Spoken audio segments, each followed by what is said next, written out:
తెలుగు వాళ్ళు ఎక్కడ ఉన్నా వారికి కష్టం అనే పదం వినిపించినా సరే ఒక్క క్షణం కూడా ఆలోచించకుండా ముందుంటుంది తెలుగుదేశం పార్టీ.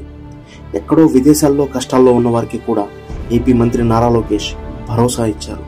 కువైట్లో ఏజెంట్ చేతిలో మోసపోయి అతి దుర్భరమైన జీవితం అనుభవిస్తున్న ఒక తెలుగువాడు తనకు సాయం చేయకపోతే చావు తప్ప ఇంకో దిక్కు లేదని ఆవేదనకు లోనయ్యాడు.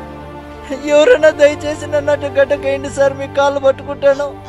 లేదంటే ఇంకొక రోజు 2 రోజులు చూసి నేను ఆత్మహత్య చేసుకోవాల్సిందే సార్. నా వల్ల కావడం లేదు.